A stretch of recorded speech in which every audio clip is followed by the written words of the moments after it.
Appendix. The Welfare State on the Reservation. Editor's Note. What follows may be my father's first published article from when he was perhaps as young as 33.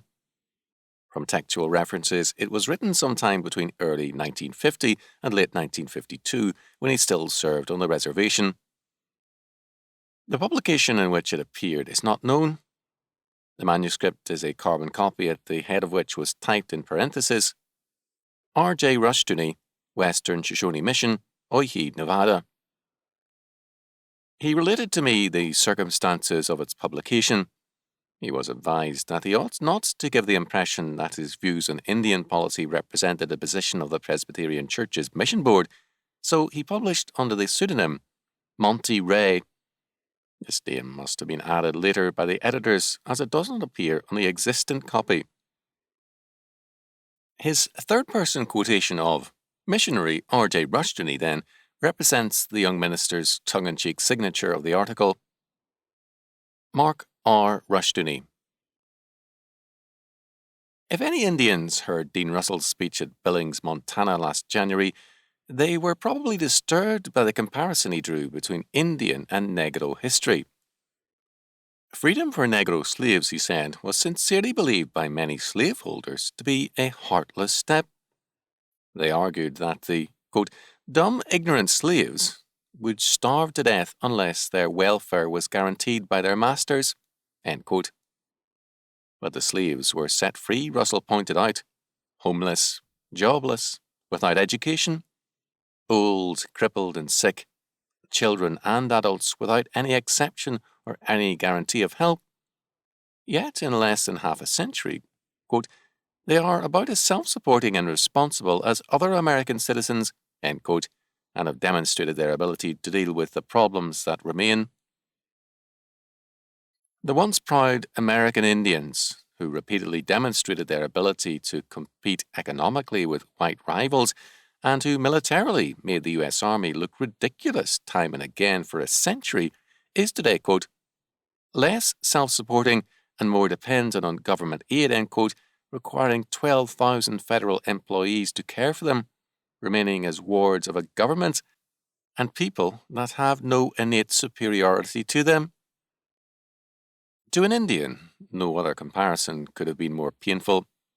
Through the years, he has comforted himself in defeat by the frequent reminder that, unlike the Negro, he refused to submit to slavery to the white man, preferring death. Although this ignores the obvious fact that the Negro submitted only to rebel repeatedly and bitterly, and triumphing in defeat transmuted his experience into some of the world's finest songs, it is true that the Indian refused to become the white man's slave. Indians had previously enslaved one another, prisoners of war and of raiding parties being bought and sold as a steady source of cheap labor. But Indian slavery, being more subject to the fortunes of war, amenable to ransom and at times advancement in the new tribe, lacked either the permanency or the rigors of the white man's order. The Spanish conquerors soon found that many Indians chose suicide, practiced infanticide, mothers killing their sons rather than seeing them enslaved, even abstaining from sex so as to end their bloodline and its sufferings. In the Indies, as well as North America, men soon turned to other sources for slave labor. The Indian simply would not do. Long before Patrick Henry, the Indian had declared, quote, give me liberty or give me death, end quote, and he had not hesitated repeatedly to accept death when it remained his only choice.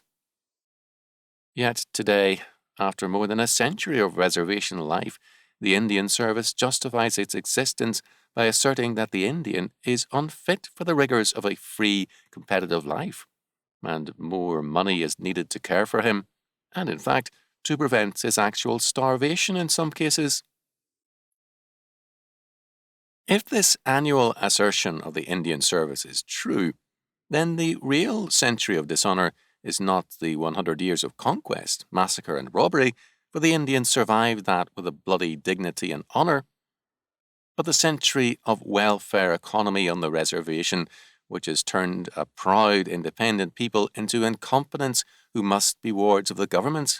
For no other word than incompetency can adequately summarize the Indian Service's assertion regarding Indians and its justification for its continuing protective care of them. It would be wrong, of course, to assume that the Indian Service is made up of conniving men whose one purpose is to defraud or use the Indians.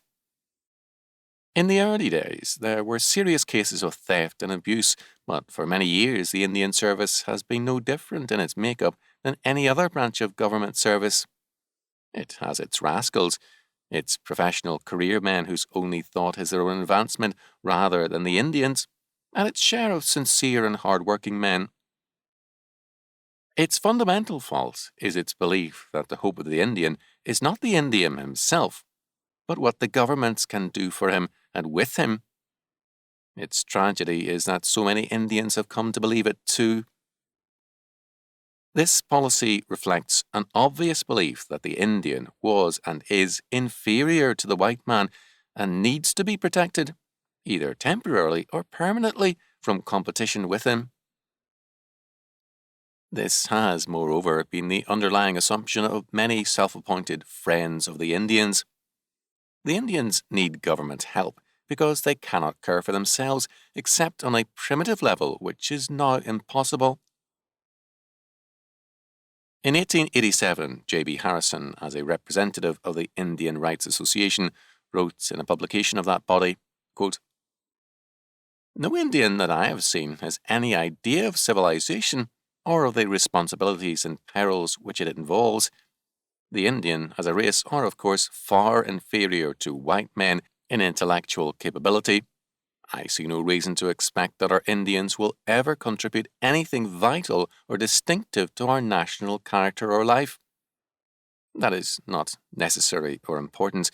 What is really to be desired for them is that they shall be so instructed, educated, and guided that they shall, as soon as may be practicable, be able to support themselves." End quote. Harrison, who more than once championed the Indian cause in cases of abuse, believed that their hope lay in government aid and the reservation system. Quote, "Neither education or religion, nor both together, can effect this change or save the Indian without it. It belongs to the province of government," end quote, he claimed, under the plan of wardship and training. Harrison, while believing that the government alone could accomplish this change from tribal to modern life, was aware of the dangers and saw that the Indian Service seemed to require its own perpetuation, and that reservation life produced a parasitic Indian. He was aware also, and respectful of, the counterclaim of missionaries that only Christianity could give the Indians the moral stamina and social impetus that would make successful competition possible. More recent exponents of the Indian Service program have been less frank. It would be difficult, in fact, to convince many of them, including Mr. Ikes and Mrs. Eleanor Roosevelt, that in espousing the reservation program of enforced security and welfare economy, they are asserting that the road to freedom is through the lack of it. And the claim made incessantly for the necessity of government care for Indians is an assertion of their incompetency and inferiority. The same quote-unquote liberals who demand an end to Negro segregation insist at the same time that the government-ruled Indian segregation is a cause for liberals to champion. Has the Indian been incompetent in his dealings with white men? Has it been a history of unbroken exploitation of the inferior race by the superior? Fantastic incidents can be cited of the exploitation and robbing of Indians from early days to the present. To secure Indian lands, especially oil lands, Indians were sometimes even kidnapped and murdered, but more often through simple fraud divested of their property. Whiskey was freely used to obtain signatures as well as to exterminate Indians. Presbyterian missionary records cite the case of one man who, finding whiskey too slow a means to kill off the Indians he hated and found to be obstructing his ambitious plans, procured the shirt of a man who had been suffering from smallpox, took it home and placed it on the roadside where an Indian would be sure to pick it up, thereby laying low a tribe. On the other hand, whites were at times defrauded by Indians who sold land belonging to another tribe, necessitating repurchases. And at the present, contrary to popular impression, many traders are skinned by Indian customers who know that they have the on-the-reservation trader at a disadvantage and are not hesitant about using it. The many tales of Indian oppression can be paralleled by a similar mistreatment of many immigrant groups, especially Orientals on the Pacific coast, and matched fully by the history of the American Negro, whose origin was no less quote-unquote primitive. Yet all those groups, learning from unhappy experiences, made rapid strides to self-sufficiency and competitive equality. The Indian, protected at each point with the advent of the reservation system, soon lost his competitive ability. The oppression of Indians has a long history and is a disgraceful part of the American record, but even here the culpability of the white settlers has been sometimes overdrawn. When trouble arose, it was generally created by the worst elements on both sides, and all were drawn into it. From the beginning, Indian leaders mainly tried to be friendly and reminded their people of the vastness of the country and the opportunity possible for all to live together. From the very beginning, the colonists had a friendly and missionary purpose, contrary to the popular jibe that they first fell on their knees and then fell on the Indians. The famous missionary, John Eliot, who was neither alone in his work nor the first, soon had 15 towns of, quote, praying Indians, end quote, of demonstrable character, living very much the same pattern of Christian and economic existence as their English neighbours. Indians and white alike served in the jury that tried the Indian murderers of Wosaussman in the events that preceded King Philip's War. Then, as in the case of future conflicts, both good whites, and especially good Indians, who were frequently wiped out, suffered in the war that followed. The troubles generally began with little things: settlers' cattle straying into Indian cornfields, Indians invading settled country to exercise ancient hunting rights, unscrupulous frontiersmen and traders using whiskey to gain their ends, Indian hotheads violating treaties, whites responding to Indian scalping, torture and mutilation with self-righteous savagery, until the hard-won peace earlier established by the reputable men on both sides was again engulfed in blood. This was a pattern of conflict. Later, the government entered the picture by abusing treaties. To this was added abuse by law, once the Indian was vanquished. Resentment and bitterness lingered among many Indians, providing a fertile source of support for unscrupulous would-be Indian leaders, and for white men as well, who milked and still milk the Indians by posing as their champions as a play on the ancient grievances. Despite this, the Indian leaders themselves were uniformly ready to bury the hatchet. They were astute and practical men and saw no point in harping on the tales of wrongs and horror when the logical solution was peaceful union with the invader. Christian Indians demonstrated the profound character of their faith by an act of forgiveness, which Christian whites did not always match.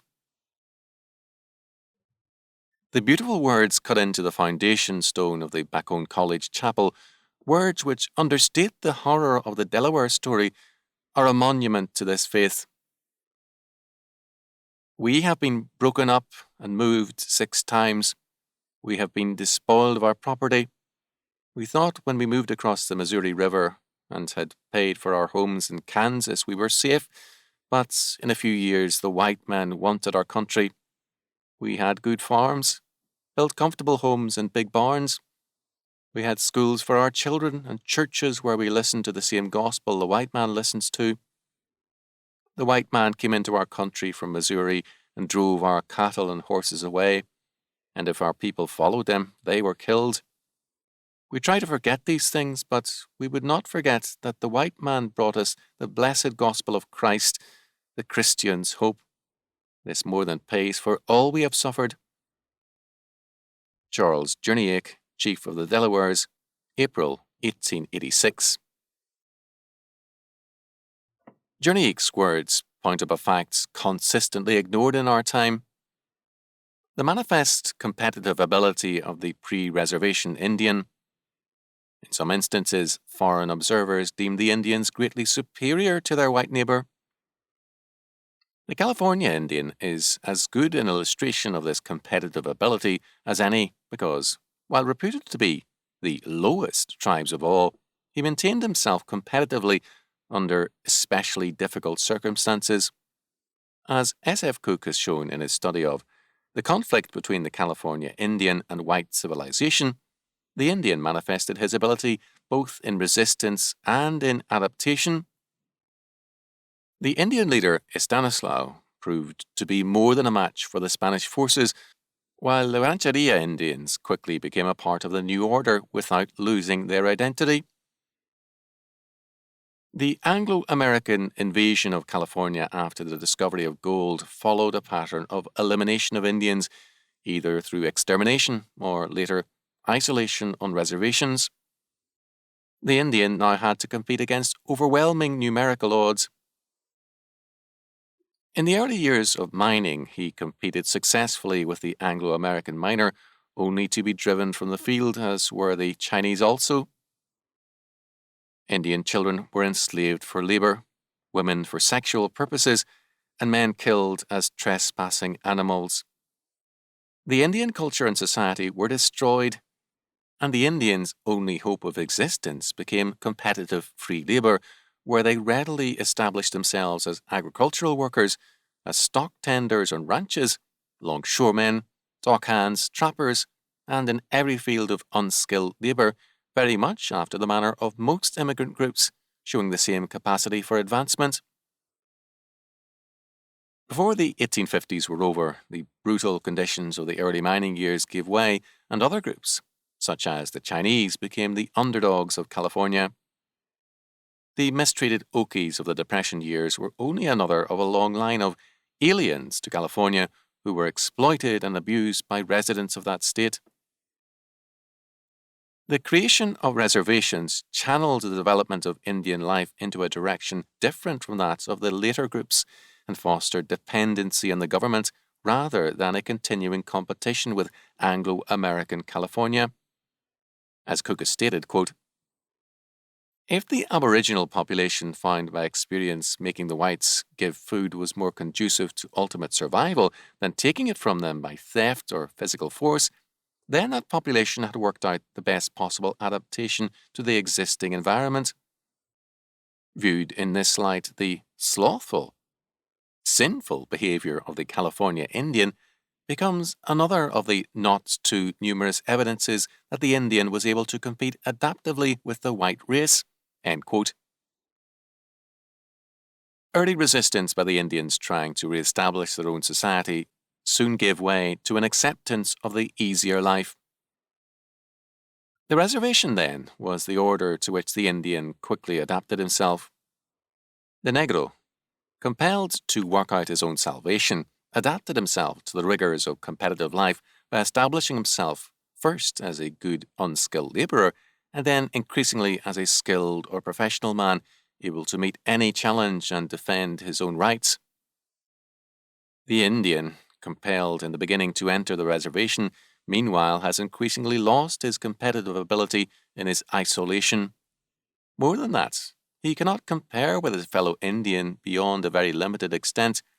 His landholding is limited, the right of purchase of a failing Indian's land generally impossible, and the operation of the normal competitive cause and effect generally nullified by federal security provisions. Added to this is the stultifying handicap that a sizable segment of the government and public opinion prefers him as a blanket Indian and pays more attention to him thus, and yields more approval to a now meaningless Indian dance or to a ceremony wherein a politician or movie star is made an honorary Indian with a war bonnet than to his solid accomplishment in agriculture or education. Not a few missionaries and progressive Indian service employees have been charged with spoiling the Indian by destroying old superstitions and instituting modern conveniences. The Indian must be maintained a primitive man to satisfy the extensive neurotic rejection of the problems of modern life by modern Americans. The policy of former Indian Commissioner John Collier has been decisive in recent years. Indian culture must be preserved, Collier has maintained, because, quote, they had what the world has lost and must have again, lest it die. That golden age. Could we make it our own, there would be an eternally inexhaustible earth and a forever lasting peace. End quote. The old 18th century utopianism regarding natural man and natural religion has its full flower in Collier and his followers, and more than that, an equation of peace and security with tribalism and collectivism. Man's only hope is a return to this primitive worldview. Quote, so the Indian record is the bearer of one great message to the world. Through his society, and only through his society, man experiences greatness. End quote. Here the pattern of the New Deal Indian experiment is clear.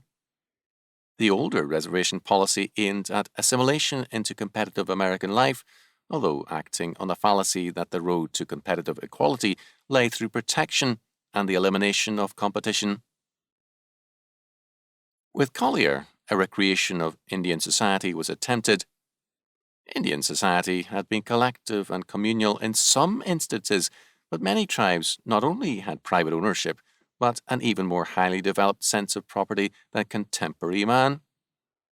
Most tribes emphasized self-reliance, independence, and leadership in their customs and rituals.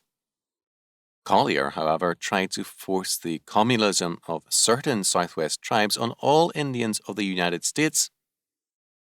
It was blandly assumed that private or family ownership of land had never existed in Indian culture, and that all holdings were tribal. As far as possible, tribes were accordingly reorganized. The complaint of the Plains Indian that they're trying to make Navajos out of us, while unfair to the Navajos, had a sharp edge of truth. More than that, this new Indian policy was designed not merely as a pattern for Indian life, but as the guidepost for America. The old policy had been to Americanize the Indian. Collier believed in Indianizing the American. Only through the Indian society, he felt, was there any hope for America. Not by the free market and laissez-faire economy of capitalism, he declared in 1947. Since his departure from the Indian service and his The Indians of the Americas, but by the true democracy and security and power of Indian culture for ourselves and the world, we would have true democracy and the realized heaven on earth. Collier does not fall into some of his adherents' error of rejecting modern devices. In the early years of his tenure, there was some effort to revive ancient arts and crafts as a means of recreating the older and simpler culture. But Collier readily saw that except for a very few tribes, that way of life was ended. The main drive of his policy, which included often extensive modernization of reservation life, was to recreate the mental outlook and the social order which he regarded as quote-unquote Indian, and to revive Indian religion.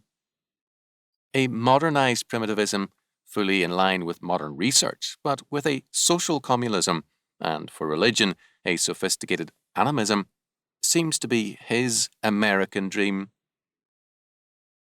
Although commendable technical advance was made during Collier's tenure, welfare governance was more deeply rooted into the reservation system. The effect of this, Senator Hugh Butler has charged, has been to make the Indian increasingly dependent on the government and, quote, during the past 15 years, fewer Indians have escaped from the Indian Bureau into citizenship than have done so during any period of like length during the past 100 years, end quote.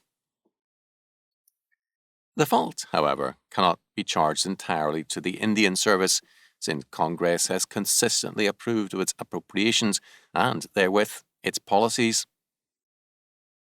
The superintendent of any reservation has his hands tied by administration policy, Congress, terms of antiquated treaties, and by Indian apathy. Nevertheless, a sizable share of blame must rest with the Indian service, which increasingly reveals in appalling nakedness its central aim of self-perpetuation. It would be instructive to analyse Indian Service's expenditures for maintenance of the service and its personnel, apart from salaries, as against actual money spent on reservation developments. That the Office of Indian Affairs is primarily concerned with its self-perpetuation seems inescapable in view of recent developments. As a result of the Republican congressional victory of a few years ago, an economy move was launched and the Indian Service was asked to analyse its work and results. Accordingly, the Indian Service in February 1947 reported to Congress through William Zimmerman, Jr., Assistant Commissioner of the Office of Indian Affairs. The report, prepared by the Indian Service itself after long tribal discussions, regional meetings and administrative analysis, declared that the cost of the service could be reduced and the number of Indians entitled to its benefits curtailed. Zimmerman reported that Indian tribes had been divided into 3 groups. The first group listed 10 tribes, about 60,000 Indians ready for immediate release from all control and wardship. The second listed 19 groups ready to function with a very limited amount of federal supervision or none at all within 10 years. The third group included tribes deemed unready for freedom for a period longer than 10 years. Here, ostensibly based on joint Indian and Indian Service planning, was a true picture of reservation developments.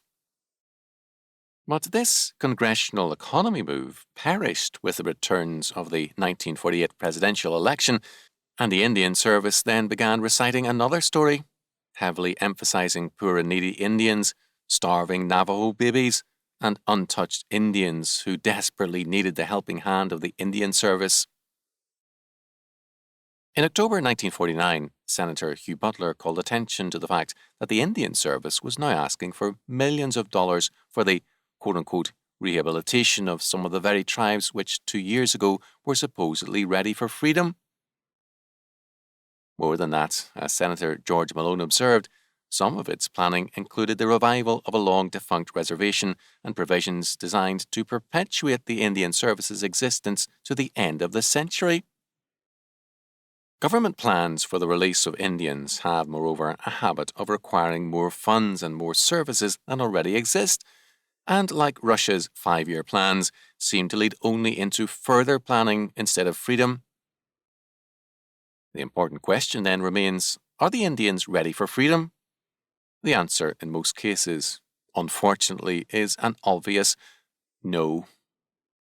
The withdrawal of freedom through the reservation system is no more the preparation for freedom than totalitarianism is a stepping stone to a republic. No more telling example of this can be cited than the story of a Nevada reservation which recently attracted extensive attention in the Western press. The reservation, with a far better than average rating, is bordered by a small mining town of 140 men, women and children, plus 5 bars and a package store, the business volume of some of these establishments being, according to a liquor salesman, equal to that of the state's major hotel bars. The county grand jury charged that a systematic depredation of Indian money and property through the use of liquor was in process, and also returned an indictment alleging that the Indians had been subjected to false fines by the constable. The Indian Service's extension agent gave a careful statistical report showing that 150 of the 200 Indian families were being pauperized. Cattle, horse bridles, saddles, watches, and personal property were being steadily removed at an incredibly low estimates in payment for liquor. 3 deaths due to liquor were reported in the month preceding the report. It would seem that to release these Indians today would mean that local bartenders would soon possess most of the reservation. Here, apparently, is strong evidence of Indian incompetence and the need for federal protection. Yet no such conclusion should be drawn without examining the remaining 50 families, of which 20 showed marked progress. In 2 of those families, both husband and wife are college trained, but in the majority, schooling is at a minimum and some cannot read or write, so that education is not the criterion. No intellectual superiority is involved. Some of the most brilliant men are alcoholics. There is a high incidence of church training or membership among these families, which establishes Christian faith as a major factor, and in each case, personal initiative and character has been the decisive element. The Indian Service cannot claim the responsibility for the progress of these families, who actually rely least of all on the government. The government has a responsibility, however, for the 150 families who are most dependent on it. The Indian Service loans are highly touted as demonstrating the Indians' reliability as a credit risk, and the figures seem to bear out this contention, but the actual facts belie it. The loan, made where a private concern would generally not regard the risk as feasible, and with neither Indian nor agency officials using a banker's criterion, is often paid simply because the government handles the Indian's funds and deducts the payment, or if the Indian handles his money, he knows that the one debt he must respect in order to survive is the government loan.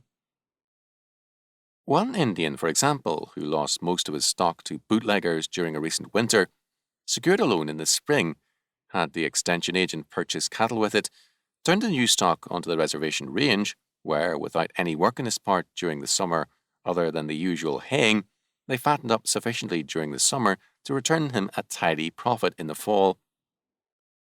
The security and lack of competitive consequences thus made this Indian, who, while working off the reservation for some years, maintained his competitive equality and sobriety, a ready victim of the bootleggers. His land, home, and basic security were guaranteed, so he could live and act with some freedom from the cause and effects which doomed any white man who attempted to do likewise. The effect on character is obvious. Even reservation federal jobs are protected from white competition in many cases, ensuring a low caliber of work because Indians know that no one else can be hired. In civil service positions, an Indian is generally accorded a preference, and if he is a veteran as well, the competitive element is further reduced. To this situation, the majority of Indians have adapted themselves with well-known results. As missionary R.J. Rushdoony observed recently, quote, "The results would be no better for the best 100 or 1,000 persons selected from any society after a generation or so of the same kind of quote-unquote welfare and quote-unquote security government." End quote. If the Indians are not ready for freedom, and more federal protection will not prepare them for it, what is the solution? The first step would be to open up each reservation internally to Indian competition, giving Indians title to land and the right to sell to other Indians. The Indian Service should have no right to handle these land sales because, in areas of allotment, it has refused to sell, instead following a policy of control and repeated division of proceeds from use among an ever-increasing number of heirs until an impossible situation results. Many competent Indians today are restricted to a few acres and limited progress, while their indolent neighbours are assured of protection in their incompetency. Once competitive ability has been established on the reservation level, the Indian will be able to compete with the rest of the nation. Where tribal choice or treaties do not permit such private ownership of land, the tribe, by the withdrawal of government's help, must be prepared as a group to compete economically with white society. There do exist such communities in the nation today, such as Trucas of New Mexico, where a Spanish land grant to the community has legal recognition in American law. To do this necessitates overhauling Indian Service policy. At present, the government is ready to do the most for those who do the least for themselves. A healthy exception to this is the Soil Conservation Unit of the Indian Service, which refuses to do anything except to give expert advice and only when requested. An Indian gets personal guidance only when he signs a contract agreeing to do the necessary work. Where tribal land is involved, the unit will do nothing unless the tribe agrees to provide at least 50% of the expense involved. Unfortunately, despite the valiant attempts of many officials, most government practice runs contrary to this. No service, health, education, irrigation, or roads should be granted to any reservation without at least a nominal tax to give the Indian a share of the burden. Some taxes do exist in many areas, and excellent developments for which the service deserves commendation, but a basic policy is necessary, requiring it in every department in terms of a steady plan of development. These taxes should not be paid out of Indian funds appropriated by Congress, but from the private incomes of the persons involved. Any plan of release should have a strict and limited time span. The best cure for any kind of slavery, after all, is nothing more or less than freedom. Finally, any complaining Indian should be firmly told, "Your old song that the white man stole the land from you is out of date. We are giving it back to you with more privileges, more opportunity, and more freedom than your ancestors enjoyed. But in order to hold any of these, you will have to work and compete for them, even as your forefathers did before they ever saw us. Our best payment of our debt to you is not the money that some of you hanker for, but the full freedom of American citizenship. Nothing will give you more returns. We are offering you the status of a man. In no other way can the ancient wrongs be righted, and we have no right to withhold from the Indian that for which silent millions of the world hunger." The author. Rousseau's John Rushdoony, 1916 to 2001, was a well-known American scholar, writer and author of over 30 books. He held BA and MA degrees from the University of California and received his theological training at the Pacific School of Religion. An ordained minister, he worked as a missionary among the Paiute and Shoshone Indians, as well as a pastor to 2 California churches. He founded the Chalcedon Foundation, an educational organization devoted to research, publishing, and cogent communication of a distinctively Christian scholarship to the world at large. His writing in the Chalcedon Reports and his numerous books spawned a generation of believers active in reconstructing the world to the glory of Jesus Christ. Until his death, he resided in Vallecito, California, where he engaged in research, lecturing, and assisting others in developing programs to put the Christian faith into action. The Ministry of Chalcedon. Chalcedon is a Christian educational organization devoted exclusively to research, publishing, and cogent communication of a distinctively Christian scholarship to the world at large. It makes available a variety of services and programs, all geared to the needs of interested ministers, scholars, and laymen who understand the propositions that Jesus Christ speaks to the mind as well as the heart, and that his claims extend beyond the narrow confines of the various institutional churches. We exist in order to support the efforts of all Orthodox denominations and churches. Chalcedon derives its name from the great Ecclesiastical Council of Chalcedon, AD 451, which produced the ancient Christological definition, quote, "Therefore, following the Holy Fathers, we all with one accord teach men to acknowledge one and the same Son, our Lord Jesus Christ, at once complete in Godhead and complete in manhood, truly God and truly man." End quote. This formula directly challenges every false claim of divinity by any human institution, state, church, cult, school, or any human assembly. Christ alone is both God and man, the unique link between heaven and earth. All human power is therefore derivative.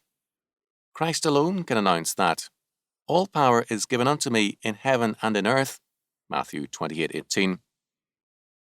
Historically, the Chalcedonian Creed is therefore the foundation of Western liberty, for it sets limits on all authoritarian human institutions by acknowledging the validity of the claims of the one who is the source of true human freedom, Galatians 5:1. The Chalcedon Foundation publishes books under its own name and that of Ross House Books.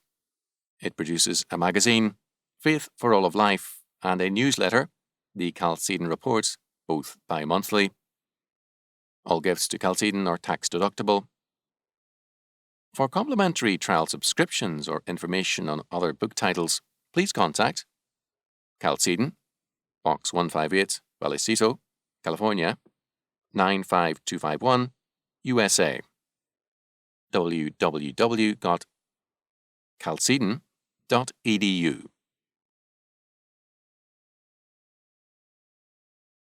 This has been a Chalcedon Foundation production, produced by Grace Community School and Nicene Covenant Church, published by Ross House Books. Copyright 2013, Mark R. Rushdoony. If you've enjoyed this audiobook, be sure to visit chalcedon.edu for more books and audiobooks by R.J. Rushdoony.